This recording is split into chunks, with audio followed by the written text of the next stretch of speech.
오늘 본문 말씀을 가지고 좀 제목이 좀 깁니다. 우리 함께 따라 하시겠습니다. 비아 돌로로사 첫 번째, 개선의 날, 예루살렘에 입성하신 예수님. 네, 한 번 더 따라합니다. 예루살렘에 입성하신 예수님. 네, 여러분 주보에 보면 속지로 오늘 설교 말씀에 대한 내용을 여러분 요약해서 써드렸습니다. 여러분 설교 들으시면서 같이 참조하여 보시고 또 댁에 가셔서 다시 한번 꼭 보시기를 간절히 바랍니다. 할렐루야! 사랑하는 여러분, 오늘은 교회력으로 볼 때 전 세계 교회가 고난주일로 지키는 주일입니다. 또 다른 말로 예수님께서 예루살렘에 입성하실 때 사람들이 종려나무 가지를 흔들고 맞이하였다 해서 종려주일이라고도 합니다. 고난주일, 종려주일, 그리고 이렇게 고난주일부터 시작해서 이번 주 토요일까지 한 주간을 고난주간이라고 합니다.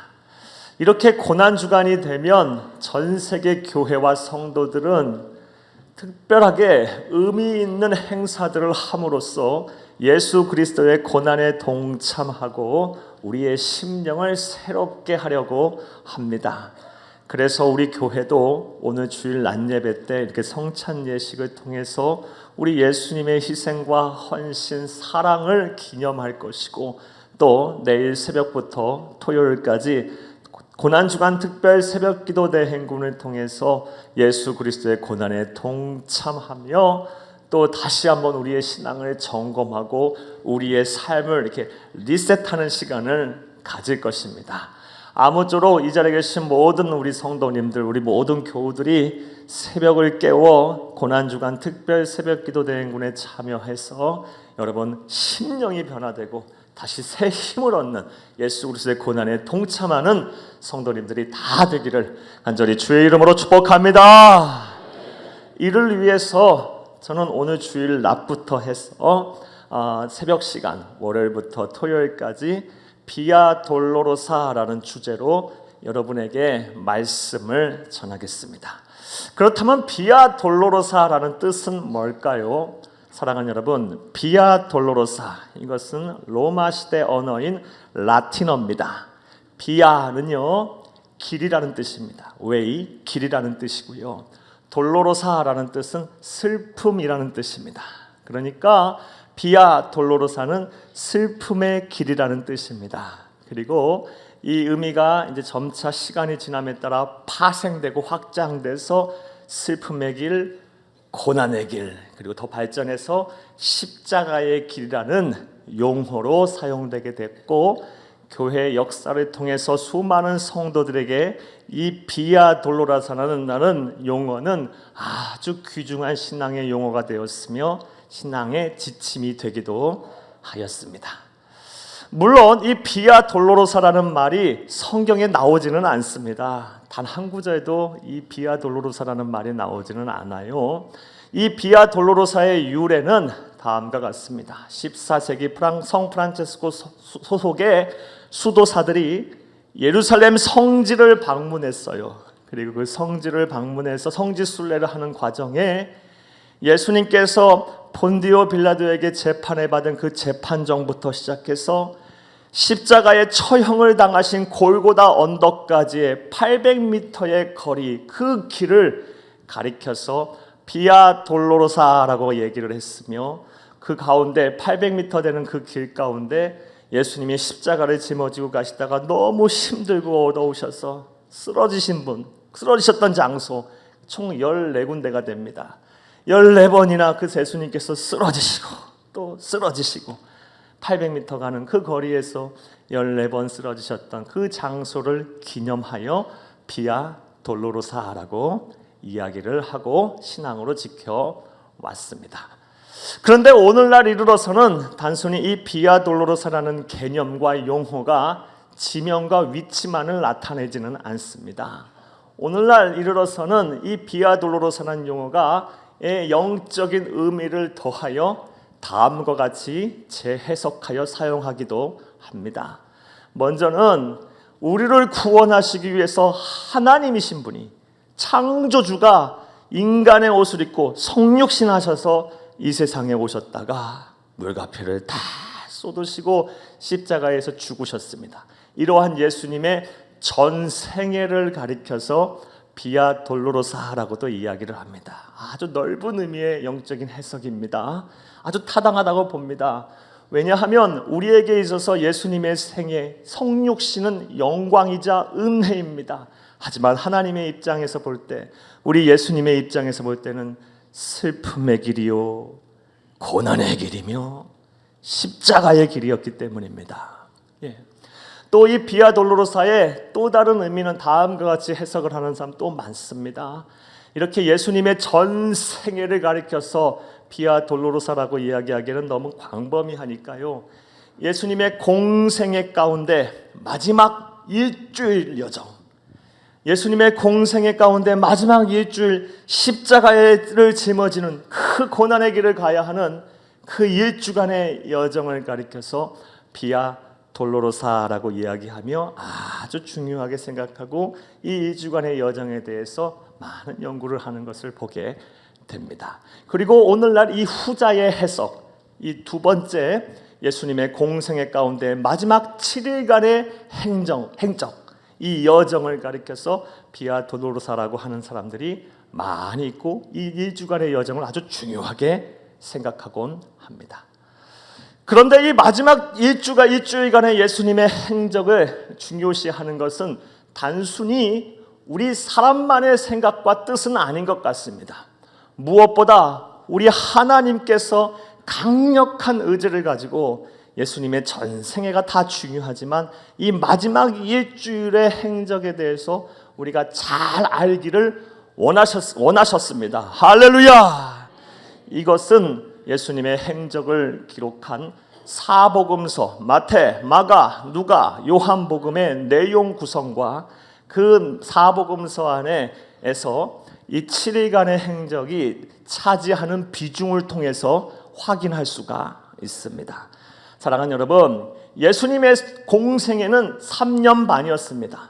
3년 반이었어요. 그런데 마태복음 28장 가운데 무려 8장이 예수님의 마지막 7일간의 행적이고요.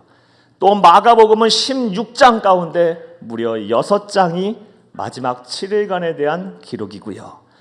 누가복음은 24장 가운데 마지막 4장이 예수님의 7일간의 행적에 대한 기록이고, 요한복음은 21장 가운데 무려 9장이나 마지막 7일간에 대한 기록을 자세하게 기록해 놓은 것을 보게 됩니다. 다시 말하면 마태, 마가, 누가, 요한 이 사복음서 가운데 예수님의 3년 6개월의 이 공생애 가운데 우리 일주일간의 기간을 기록해 놓은 것이 비중으로만 볼 때, 양적인 측면으로만 볼 때도 30%가 넘습니다. 따라서 하나님께서 얼마나 이 말씀을 우리로 하여금 잘 알기를 원하셨던 것이라고 볼 수 있겠습니까? 그렇지 않다면 이렇게 자세하게 기록을 해 놓았겠습니까? 그러므로 우리는 예수님의 다른 어떠한 행적보다도 이 마지막 7일간의 십자가의 길을 가시는 이 7일간의 여정과 행적에 대해서 잘 알아야 할 줄로 믿습니다. 이런 의미에서 오늘 주일날 그리고 내일부터 시작해서 토요일까지 진행되는 특별 새벽기도 대응원에 저는 이 7일간의 예수님의 행적에 대해서 하나하나 말씀을 드릴 것입니다. 여러분 꼭 참여하셔서 우리 다시 한번 이 우리의 영혼이 새로워지고 우리의 심령이 변화되며 우리의 신앙이 한 단계 더 성숙해지고 도약할 수 있게 되기를 간절히 주의 이름으로 축복합니다.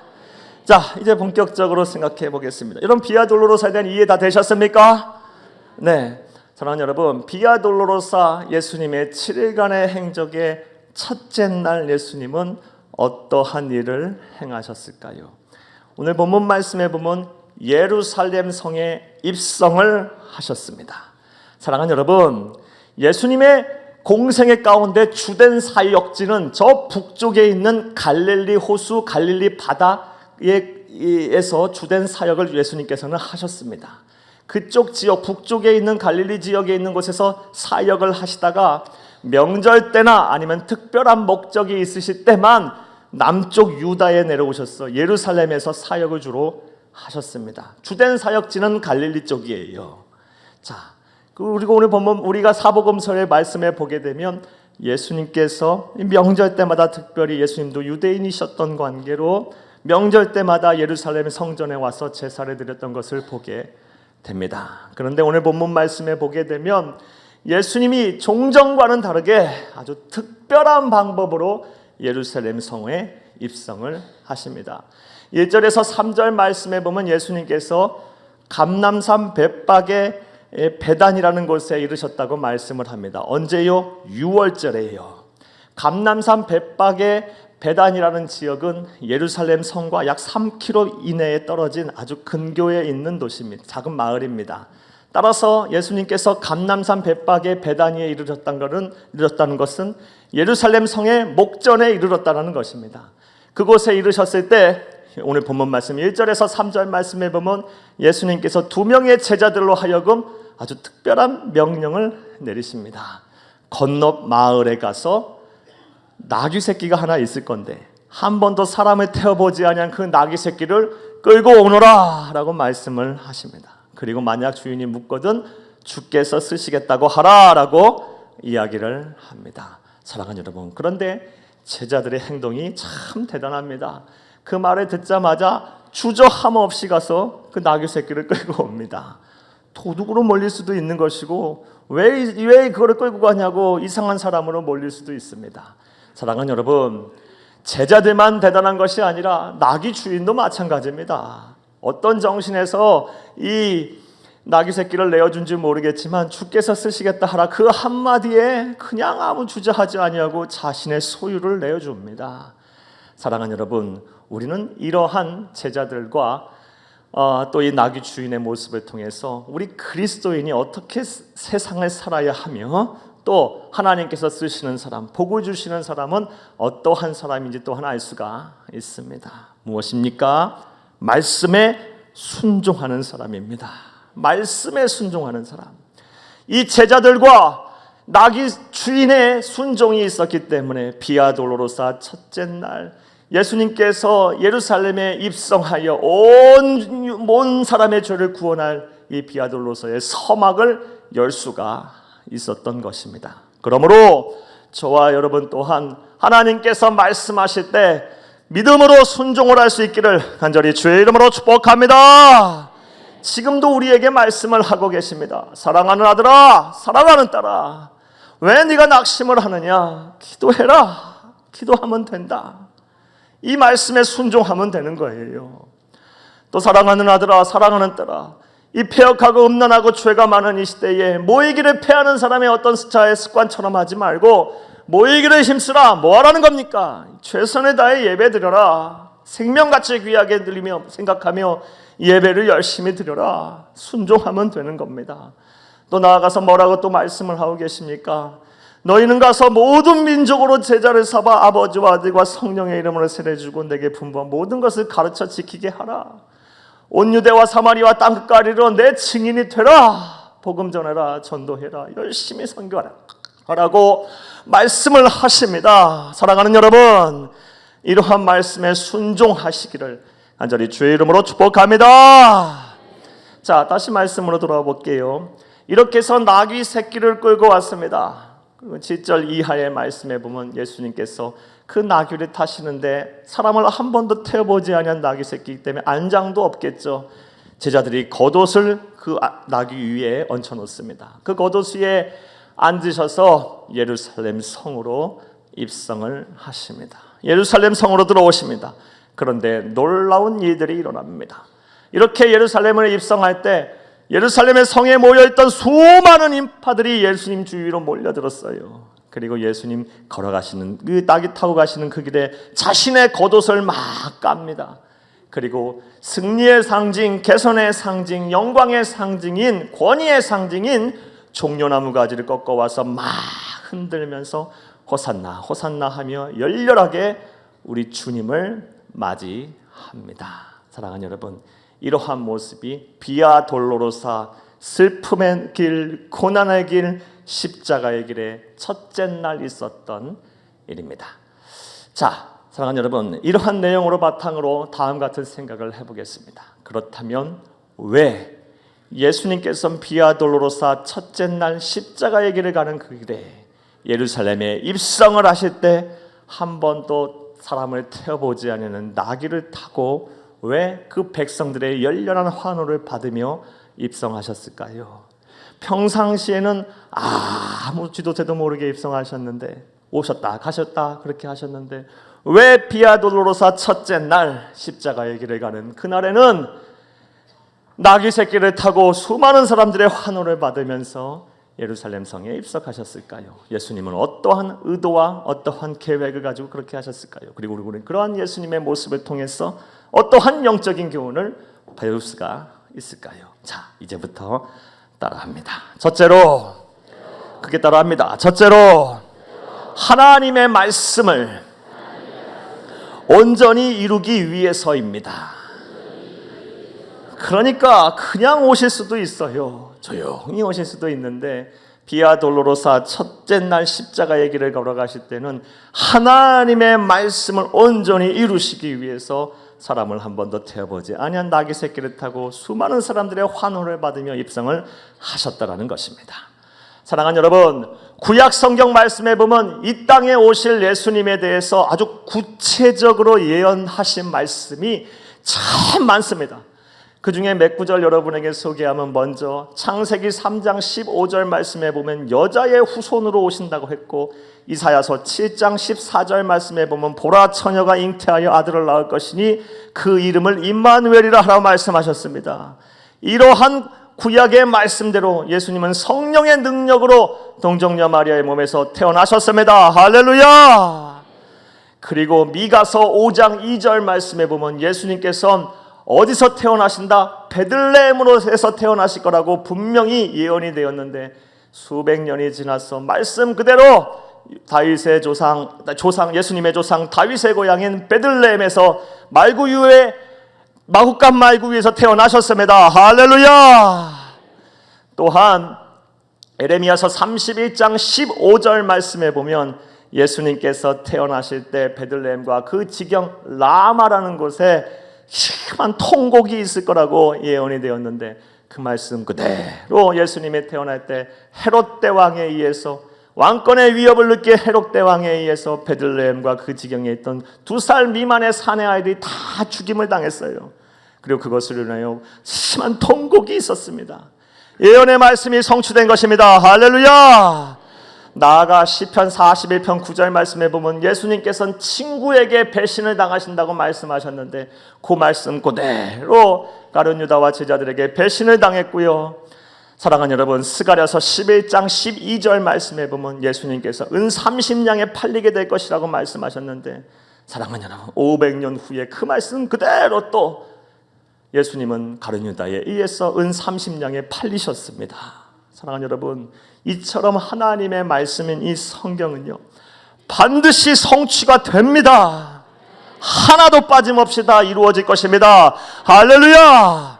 그리고 무엇보다 이 땅에 오신 예수 그리스도께서 하나님의 말씀을 온전히 이루시기 위해서 최선을 다하셨습니다. 그리고 그렇게 최선을 다하신 모습을 알 수 있는 대표적인 사건이 바로 오늘 본문 말씀이라는 것입니다. 여러분, 스가랴서 9장 9절을 같이 읽겠습니다. 시작. 시온에 따라 크게 기뻐할지어다. 예루살렘에 따라 즐거이 부를지어다. 보라, 내 왕이 내게 임하시나니 그는 공의로우시며 구원을 베푸시며 겸손하여서 나귀를 타시나니 나귀의 작은 것 곧 나귀 새끼니라. 아멘. 앞서 말씀드린 대로 스가랴 선지자는 예수님 태어나시기 500년 더 이상 된 사람입니다. 이미 예수님께서 고난의 길, 십자가의 길, 비아 돌로로사를 할 때 나귀 새끼를 타고 입성하실 거라고 예언을 하셨습니다. 그리고 그 말씀을 온전히 이루시기 위해서 예수님은 6월절 마지막 이 비아 돌로로사의 길을 걸어가시며 나귀 새끼를 타고 손수 입상하신 것임을 믿으시기를 간절히 주의 이름으로 축복합니다. 이처럼 하나님은 반드시 말씀을 이루시는 분이십니다. 그래서 우리에게 너무나 큰 위안이 되고 은혜가 됩니다. 과거에도 말씀을 이루셨던 하나님, 지금도 말씀을 이루어 가시고 우리를 향해 주시는 그 말씀을 앞으로도 이루어 가실 것이기 때문입니다. 할렐루야! 먼저 요한복음 1장 12절 말씀에 영접하는 자 곧 그 이름을 믿는 자들에게는 하나님의 자녀가 되는 권세를 주신다고 했는데, 우리가 예수를 그리스도로 믿고 구세주로 믿고 생명의 주인 삶의 주인으로 믿는 순간부터 우리는 그 약속 그대로 하나님의 자녀가 되었습니다. 할렐루야! 또 요한복음 14장 18절 말씀에 보면 우리를 고아처럼 내버려 두지 아니하시고 다시 우리에게 오신다고 말씀하셨는데, 예수님께서는 부활하시고 나서 승천하신 후에 그분의 영, 하나님의 영, 또 다른 예수 그리스도이신 성령님을 보내주셔서 예수님의 이름을 부르는 자, 그를 믿는 자의 심령에 영원토록 거하게 하시며 우리를 지키시고 보호하시고 함께하여 주십니다. 할렐루야! 약속대로 하셨습니다. 로마서 8장 38절에서 39절 말씀에 보면 내가 확신하노니 사망이나 생명이나 천사들이나 권세자들이나 능력이나 높음이나 깊음이나 다른 어떠한 피조물이라도 우리를 사랑하시는 하나님의 사랑에서 끊을 수가 없느니라 라고 말씀하셨는데, 그 사랑의 끈으로 우리를 꽁꽁 묶고 지금 계세요. 여러분 아무리 힘들고 어려워도 예수님 떠나실 수 있으십니까? 저는 아무리 생각해도 못 떠나겠습니다. 하나님의 마음을 아프게도 하고 또 실수도 하고 또 하나님께 죄송한 면도 많이 있을 수 있겠지만 그래도 못 떠나겠습니다. 왜냐? 떠날 수가 없어요. 하나님의 사랑의 끈으로, 이 끊을 수 없게, 안 끊어지, 어떤 것도 끊을 수 없겠다고 하신 그 사랑의 끈으로 저를 꼭꼭 묶고 계시기 때문에 그래요. 어찌 저만 해당하는 은혜겠습니까? 지금 이 자리에 계신 모든 분들에게도 예수를 그리스도로 믿는 자, 예수를 주로 믿는 자, 예수님의 이름을 부르는 자, 여러분 당장 눈에 보이지는 않는다 할지라도 여러분의 삶을 꽉 사랑의 끈으로 묶고 여러분을 놓지 아니하시며 여러분을 지키시고 보호하시고 함께하여 주심을 믿으시기를 간절히 바랍니다. 할렐루야! 그러니 이것이 어찌 우리에게 은혜가 안 됩니까? 하나님은 온전히 말씀을 이루어 가시는 분이십니다.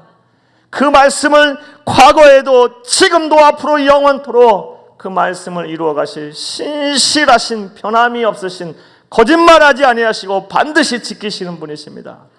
따라서 삶의 현장이 아무리 힘들고 어렵더라도 낙심하지 마세요.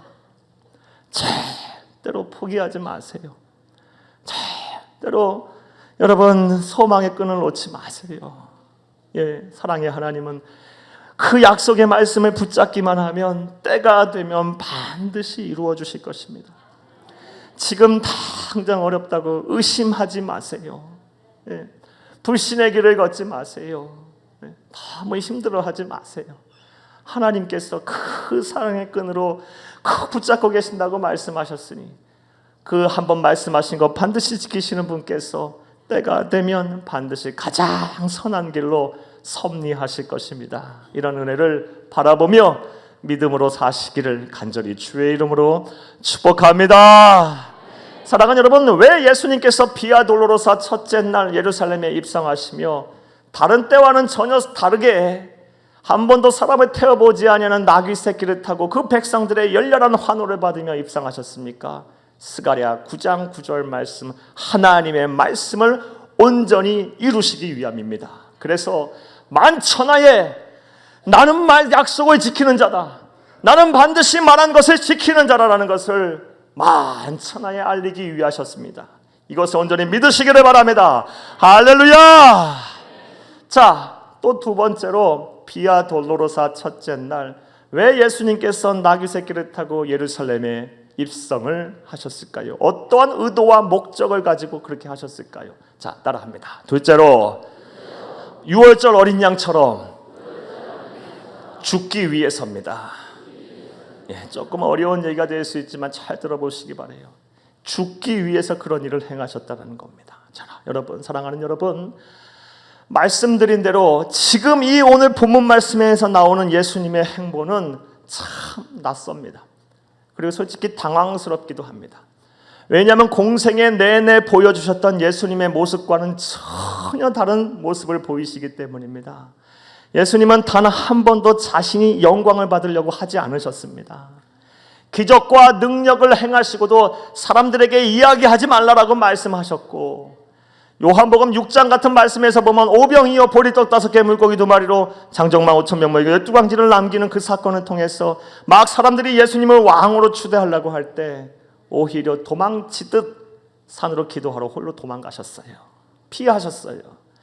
제자들에겐 당신께서 하나님의 아들이며 메시아임을 나타냈지만 공식적으로 세상에 막 드러내려고 하지는 않으셨어요. 그런데 오늘 본문 말씀은 어떻게 하십니까? 영광을 묵묵히 다 받으십니다. 그대로 받으세요. 그렇다면 왜 예수님께서는 이렇게 행동을 하셨을까요?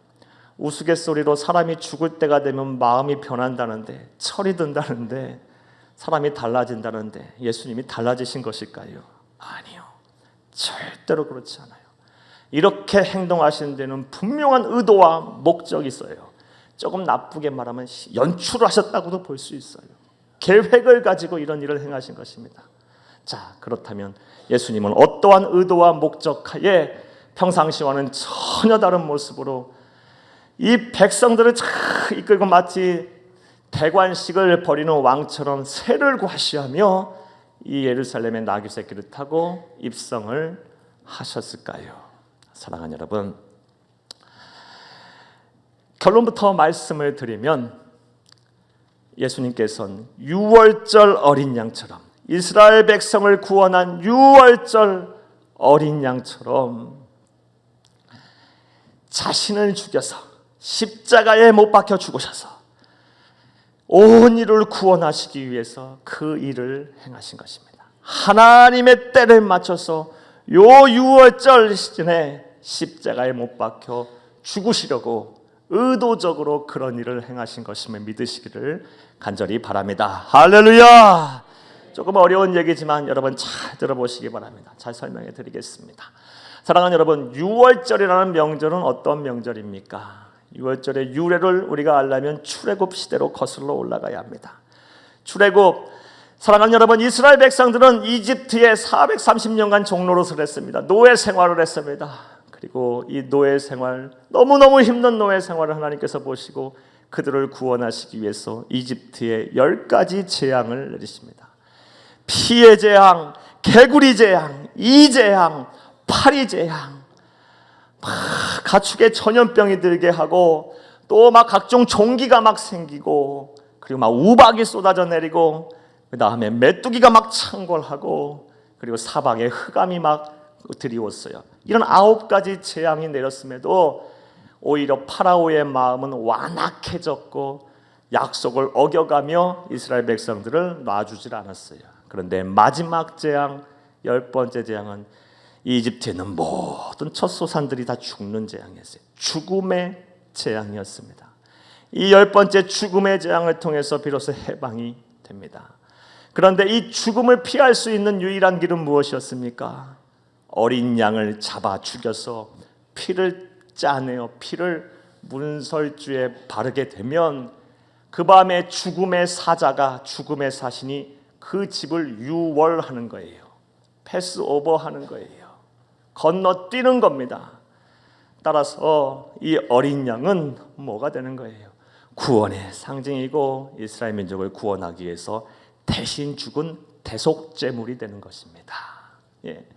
이런 유월을 통해서, 이러한 패스오버, 이런 어린 양의 유월절 어린 양의 대속의 제물을 통해서 이스라엘 백성들은 구원을 받았습니다. 이스라엘 백성들은 회복이 됐습니다. 해방이 됐습니다. 자유를 얻게 됐습니다. 할렐루야!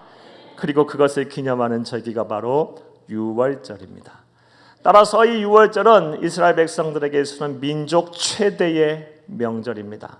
그리고 이렇게 명절 때가 되면 율법으로 정해버리기를 예루살렘의 성전을 중심으로 해서 반경 32km 있는 지역에 있는 모든 남자들은 반드시 이 명절에 와서 예루살렘의 성전에 와서 제사를 드려야 했고, 전 세계에 흩어져 있는 디아스포라된 유대인들도 다 이 예루살렘에 방문을 해야만 해서 거의 방문을 해야만 했습니다. 그래서 당시 문헌에 의하면 평상시 예루살렘의 성의 인구가 7만에서 8만 정도 되는데 6월절 시즌이 되면 250만 명으로 늘어났답니다. 자, 이렇게 수많은 사람들이 몰려있는 그 6월절 시즌에 예수님께서는 새를 과시하시며 평상시와는 다르게 나귀 새끼를 타고 입성을 합니다.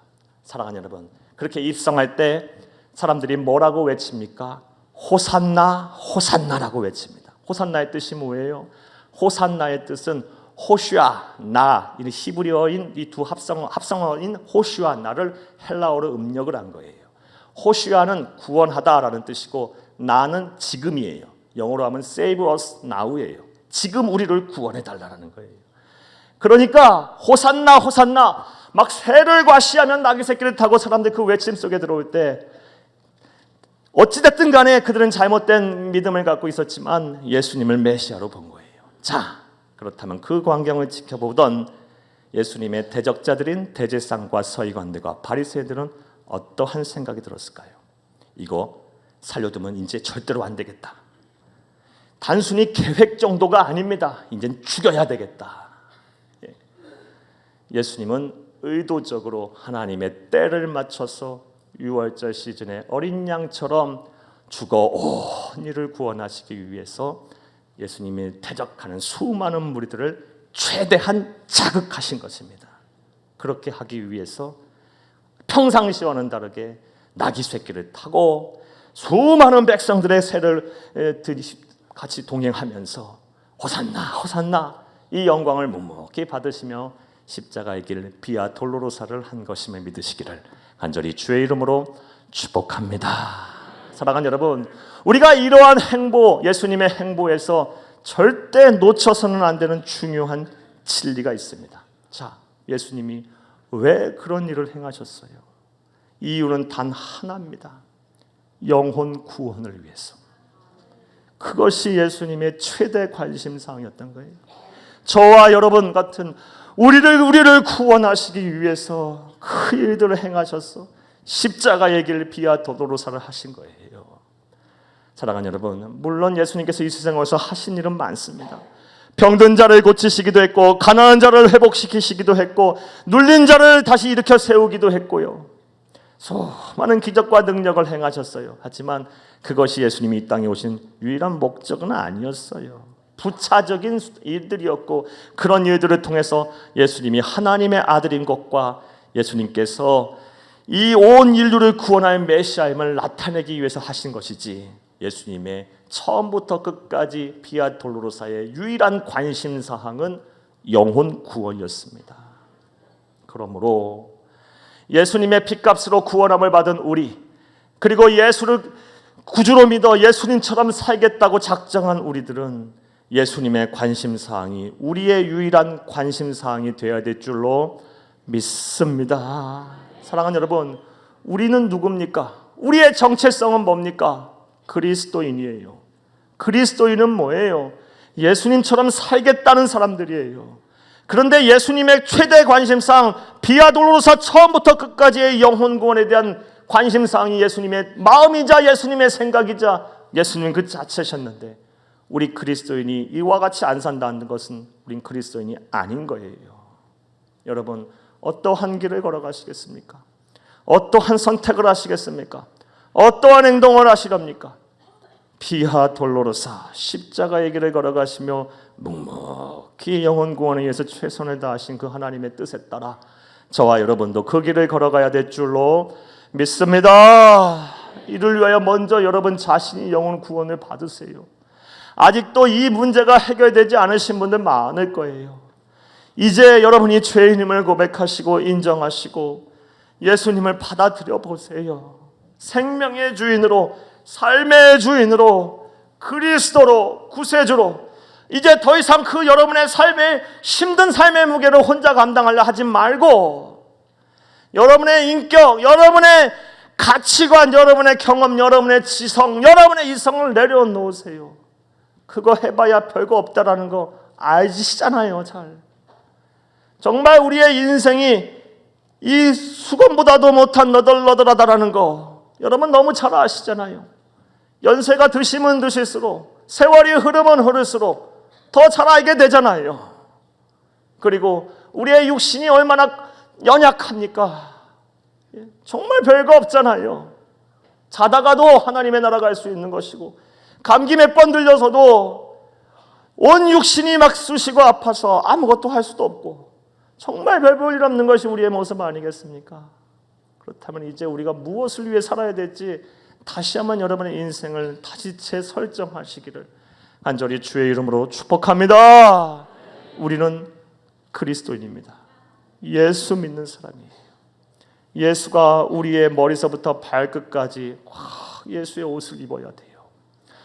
사랑하는 여러분, 이 일을 행하시기 위해서, 영혼 구원하기 위해서, 유월절 어린 양처럼 작정하여 죽으시기 위해서 예수님께서는 다른 때와는 달리 나귀 새끼 타고 수많은 사람들과 함께 그 열렬한 환호를 묵묵히 받으시면서 대제사장들과 서기관들과 바리새인 대적자들의 봐라, 나 죽여라, 십자가에 못 박아라 하시면서 예수님이 그런 의도와 목적을 가지고 비아 돌로로사 하신 것입니다.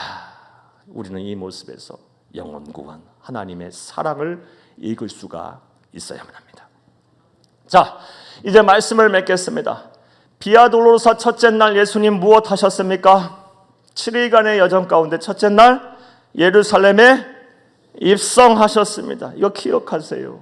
예루살렘에 입성하셨어요. 어떠한 의도와 목적을 가지고 예루살렘에 한 번도 사람을 태워보지 않은 나귀 새끼를 타고 입성하셨습니까? 말씀을 이루시기 위해서. 하나님은 반드시 말씀을 이루시는 분입니다. 말씀을 이루시기 위해서 그런 일들을 행하셨고, 몰래 왔다 갔다 할 수 있는데도 불구하고 수많은 사람들의 세력을 등에 업고 나귀 새끼를 타고 입성하신 두 번째 이유, 죽기 위해서예요. 죽으시기 위해서, 유월절 어린 양 대속제물 되기 위해서 그런 일들을 행하셨습니다. 우리가 이러한 예수님의 행보를 보면 말씀드린 대로 우리 그리스도인이 어떠한 생각과 어떠한 자세와 태도를 가지고 세상을 살아야 되는지에 대한 답이 나옵니다. 사랑하는 여러분, 여러분의 삶의 목적은 무엇입니까? 삶의 자세는 어떠해야 합니까? 여러분 말씀드린 대로 삶이 아무리 힘들고 어렵더라도 흔들리지 마세요. 지금 어려우시더라도 잘 참고 견디며 하나님이 우리에게 주시는 약속의 말씀을 꽉 붙드세요. 그러면 반드시 때가 되면 이루실 것이고, 하나님의 섭리는 그리스도인에게 활짝 열려 있으며 선하게 끝을 맺어 주십니다. 그때를 바라보며 믿음을 지키시기를 간절히 주의 이름으로 축복합니다. 나아가서 영혼 구원을 위하여 최선을 다하신 모습이 우리의 모습이 되어야 할 것입니다. 그리한다면, 이런 삶을 산다면 이 세상을 사는 동안에도 하나님이 주신 은혜와 축복 속에 복을 누리며 정말 그 참된 그리스도인답게 살 것이고, 우리의 삶이 다 하늘날 영광스러운 예수님의 품에 안겨서 영원토록 영생복락을 하게 될 것입니다. 할렐루야, 할렐루야.